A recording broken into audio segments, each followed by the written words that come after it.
a Hernán Letzer. Él es magíster en economía, pero es director del Centro de Economía Política Argentina. Muy buenas tardes, Hernán. Mariela, Marcela y Mariana te saludamos acá. No sé si nos escuchás. ¿Qué tal? ¿Cómo están? Las 3M. Las 3M, pero no tenemos nada que ver con MM. Bueno, no sé, sospechoso. No, somos más voces. Casualidad. Okay. Somos más voces y uno de Buenos Aires nos copió el nombre, parece. Pero acá somos las pioneras. Un placer saludarte. Mira, siempre te sigo y de una manera por ahí muy práctica, ¿no? Para llegar a la gente. Que estamos terminando el año, un año por ahí complicado, sobre todo el tema de la inflación. ¿Qué nos depara en este mes y ya con vistas al 2023? Bueno, si me preguntas sobre la inflación, sí. En realidad debo hacer una aclaración.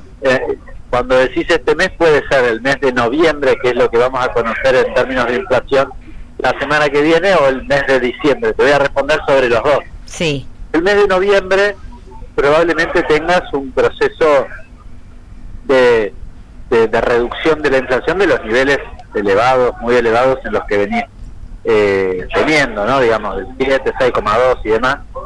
Probablemente esté más cerca del 5,5, lo cual dé cuenta de que la política de precios justos ha tenido efectos sobre la moderación, sobre todo en los productos de consumo masivo. Nosotros venimos siguiendo, de hecho, de manera semanal, una canasta de productos que no es representativa del conjunto, así que uno no la puede tomar como un proxy del proceso inflacionario, pero que finalmente cuando la promediaba se daba muy alto, cerca de 8, 9 en los últimos meses, y este último mes estuvo más cerca de 3,5, con lo cual, bueno, expectativas de que el jueves que viene, cuando salga el IPC, haya un dato o encontremos un dato más bajo del que venías teniendo habitualmente, pero en niveles todavía elevados. ¿Cuánto sería, dijiste, más o menos? No, es más probable que esté cerca del 5,5.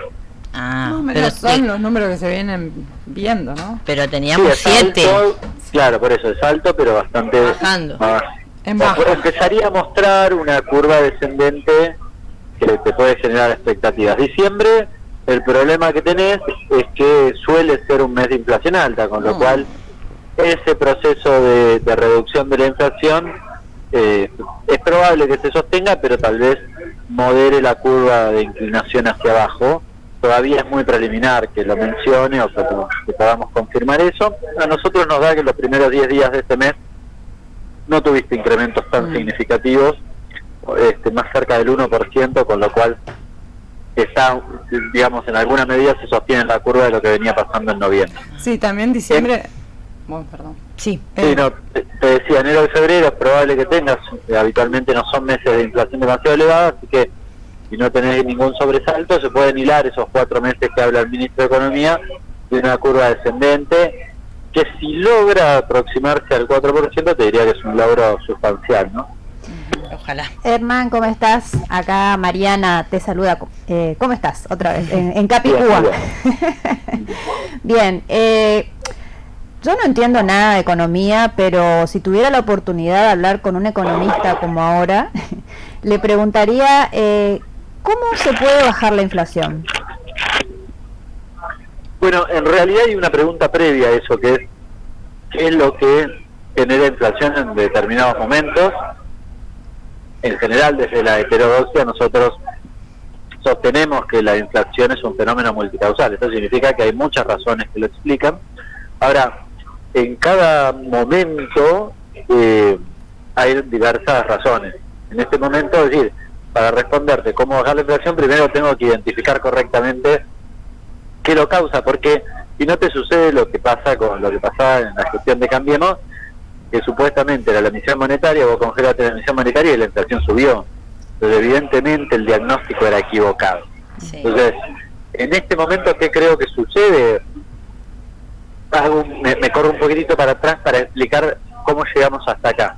Nosotros teníamos un régimen de inflación de entre 3 y 4%, y sucedió algo que advertimos en varias oportunidades, que es, ojo que el conflicto bélico te va a generar problemas, porque Argentina exporta trigo, maíz, soja no tiene tanto que ver con los precios locales, pero sobre todo trigo, maíz, incluso carne que funciona como commodity casi, aunque no lo es, y eso te iba a generar un efecto adverso. Efectivamente te depositó en un régimen de inflación de 6-7%. Si ustedes ven la curva, van a ver que después de la guerra terminaste en ese nivel de inflación. Entonces, ahí hubo un problema. Ahora desenganchar los precios no tiene mucho sentido, porque ya te llevaste a precio todo el efecto guerra, con lo cual hoy el problema que tenés es la inercia de un régimen de inflación del 6-7%, y por otra parte te diría, dentro de un régimen de esos niveles suele haber avivada, picardía, algunos la llaman expectativa, para mí es un poquitito generoso con aquellos que remarcan, y entonces tenés que tener políticas que aborden estas dos cuestiones. Para la segunda, me parece que el programa de precios justos es una medida interesante, que se tiene que complementar con la implementación del Observatorio de Precios y Costos un poco más adelante, pero digamos, tiene que empalmar ese proceso. Y para la inercia, bueno, en la medida que vos vas generando una reducción de la inflación, lo que va pasando es que esa inercia tiende a modificarse de cara al futuro. Cuando hablo de inercia, ¿a qué me refiero? Y mira, si vos tenés que actualizar tu alquiler, el alquiler se actualiza con la inflación pasada. Entonces, si la inflación pasada tiende a ser alta, la actualización tiende a ponerte siempre un piso alto. Y cuando yo actualizo en niveles muy altos. Ahora, si la curva tiende a bajar, empieza a aparecer el proceso inverso de manera lenta, pero finalmente el proceso inverso. Es decir, si la interanual empieza a ser cada vez menor, la actualización, por ejemplo, de los alquileres tiende a ser menor.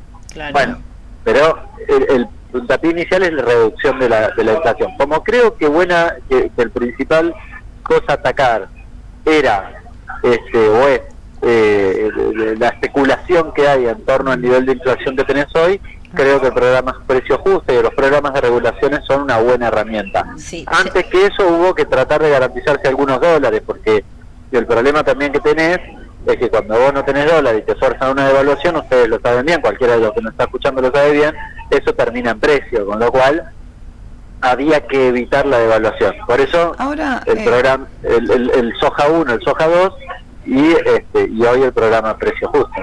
Claro. Hernán, Marcela te saluda. Ahora, el tema del dólar, justamente, ¿por qué nos tenemos que regir tanto a través del dólar? ¿Cómo? ¿Por qué? El tema del dólar, ¿por qué tenemos que regirnos tanto con el precio del dólar? ¿Por qué tenemos que estar tan al tanto del dólar? No, a ver, hay un problema objetivo que tiene la economía argentina, que es que al no haber desarrollado un sistema industrial lo suficientemente acabado, siempre requiere de dólares para el proceso productivo. ¿A qué me refiero? Ahí vos tenés una fábrica y yo quiero producir, elegí casi cualquier producto y algo importado tiene, porque no se produce en Argentina. Entonces ahí tenés un problema, que es que yo no puedo producir X producto y no importo. Y la importación, y eso sí, y fíjate, yo voy a importar cosas para un proceso productivo y tal vez para venderlo en el mercado interno. Entonces, ese proceso me va a generar demanda de dólares, pero no me genera como correlato el ingreso de dólares que me podría saldar ese problema, ¿no? Entonces, y en la medida que, fíjate la paradoja, en la medida que me va mejor, es decir, que necesito o produzco más, necesito más dólares y tengo cada vez menos dólares para enfrentar esa cuestión. Eso es un problema histórico de la economía argentina, se llama restricción externa. Acá se producen muchísimas cosas. En nuestro país. Sí, pero... No, está bien, la Argentina por suerte tiene industria, no es como otro país. No, claro. Pero en ese proceso industrial necesita de dólares. Si yo hago celulares y el 80% de los celulares, de los insumos los tengo que importar, o autos, hay una buena parte de las autopartes que se vienen de afuera, y elijan prácticamente, insisto, cualquier cosa y van a encontrar componentes importados. Claro, con lo cual... Sí. Hay un problema que se llama restricción externa, que cuando vos vas creciendo y te va bien en términos económicos, te aprieta el zapato con los dólares. A eso, digamos, se ve agravado por el endeudamiento externo, no solo del Estado, sino de las empresas privadas, y por la fuga de capitales, o digamos la dolarización de todas sus formas habidas y por haber. De todo, porque los alquileres, comprar un terreno, una casa, todo te precio dólar siempre. Sí, yo te diría que eso de todas formas es poco significativo en el volumen. El problema es cuando vos tenés una empresa muy grande que gana guita y que básicamente antes, en lugar de invertirla en la Argentina, lo lleva afuera. Intenta dolarizarlo, claro, entonces se demanda, y además hay esquemas mucho más sofisticados como adelantar importaciones, precio de transferencia, cosas que son un poco más complicadas de explicar si querés, pero que finalmente hacen que el excedente generado, la ganancia si querés, o el traxi de ganancia generado por esa empresa, termina en dólares, no en pesos. Y entonces tenés una demanda de dólares vinculada a que esa gran empresa quiere dolarizar. No nosotros que somos unos muertos de hambre, perdón. Sí, es cierto. Ahí cuando nosotros queremos dolarizar siempre llegamos tarde, ¿no? Claro, porque siempre la balanza es como que nos miran a todo el pueblo y no a los poderosos realmente. Claro. Hernán, una consulta. Hace poquito el ministro Massa firmó un acuerdo con la Embajada de Estados Unidos para recuperar justamente dólares, ¿no? De gente que tiene por ahí plata en el exterior y no lo tiene declarada en nuestro país. ¿Eso va a ser una buena medida? ¿Cómo va a impactar para el crecimiento, ponerle, del país? Bueno, es prematuro todavía saldar esa pregunta, pero es interesante porque ustedes recordarán el blanqueo 2016-2017. El hermano de Macri blanqueó todo, sí. Bueno, pero más allá de los hechos puntuales, cuando vos mirás el agregado, la mayor parte de la exteriorización vino de Estados Unidos. ¿Sí? Los bienes estaban en Estados Unidos. ¿Sí? Es un destino habitual de fuga de dólares o de ocultamiento de patrimonio, justamente Estados Unidos. Con lo cual, que nos den acceso a la información de los Estados Unidos es interesante. Yo creo que se nos abre una buena puerta, porque además implica cuentas de argentinos de manera individual, de sociedades y de trust. El tema de las sociedades hay que poner un asterisco, porque yo tengo entendido que si son sociedades norteamericanas, por ejemplo, yo soy argentino, residente argentino, pero soy socio de una sociedad que está radicada en Estados Unidos, entonces no sé si nos informan eso. Si está radicada aquí, pero tiene un depósito en los Estados Unidos, sí, eso sí está claro. Entonces ahí hay un gris que no tengo claro, porque en general los acuerdos que han hecho otros países no alcanza ese tipo de sociedades, pero hay que ver el caso argentino, finalmente la letra chica. De todas formas, implica acceso a información que hasta ahora no teníamos, insisto, en el destino principal de buena parte de los fondos o patrimonios de los argentinos. Así que creo que sí, hay que entender de todas formas que esto va acompañado de un proceso de exteriorización, probablemente a través de una ley. ¿Qué es esto? Bueno, yo descubro que vos tenés una cuenta de afuera no declarada, perfecto. Yo luego voy a hacer un proceso judicial y demás para que vos pagues la deuda, y lo declares, ¿no? Entonces, en general lo que se hace es una ley que diga, bueno, mira, vos sabés que yo ya sé que vos tenés una cuenta no declarada. Te hago una ley acá que vos podés declararlo y entonces no te voy a cobrar todas las multas, te saco alguna de las multas y entonces me evito el proceso judicial. Bien, ese es el atractivo de la norma. Habitualmente los blanqueos se hacen tratando de apuntar a que sean más o menos baratos y qué sé yo, y entonces sean seductores porque vos blanqueás sin pagar todo lo que te correspondería. Claro. En este caso hay que ponerle un asterisco también, porque si bien puede haber algo de eso, en realidad deriva de el acceso que nosotros vamos a tener de esas cuentas, con lo cual es más identificar, digamos, ¿no? Claro, ahí hay un hecho concreto. Totalmente. Y vos sabés que yo sé que lo voy a tener, sí. Con lo cual medio que te vas a ver obligado a hacerlo, no es que a declararlo siempre. Lo vas a hacer. Claro. Y si no lo haces, yo voy a saber que vos fuiste. Y otro análisis que leí es que Estados Unidos justamente no se quiere convertir en un paraíso fiscal. Ponele. Bueno, ya lo es, se ganan un poco. Por eso, ponele, digo, porque y justamente por eso se llegaría, como para ayudar a la Argentina, entre comillas, a conseguir los dólares para pagarle a ellos otra vez al fondo, al Fondo Monetario. Hay un avance lento a nivel global de tratar de evitar los paraísos fiscales. Digo lento porque cada vez se junta el Fondo Monetario y demás, los organismos internacionales dicen hay que combatir los paraísos fiscales. Sí, bueno chicos, pero fíjense, porque Delaware es de las principales sedes, o Nevada, de las principales sedes de ocultamiento de patrimonio. Así que podrían hacer muchas más cosas, y podrían ir a Isla Caimán y no que sé, tienen pedir la información. Claro. Sería mucho más fácil, cosas que no hacen. Pero bueno, hay un proceso lento que va hacia digamos, hacia que la información se pueda socializar y puedas evitar algo de eso, una partecita de todo eso. Así es. Sí, Hernán, sí, tal vez como para ir cerrando, ¿no? Te hablo desde el lugar del ciudadano común, que lo soy, así como te pregunté por el tema de la inflación. También me gustaría preguntarte, a colación de algo que retuiteaste ayer, ¿cómo impacta en nuestra vida, cómo impactan las decisiones del Poder Judicial?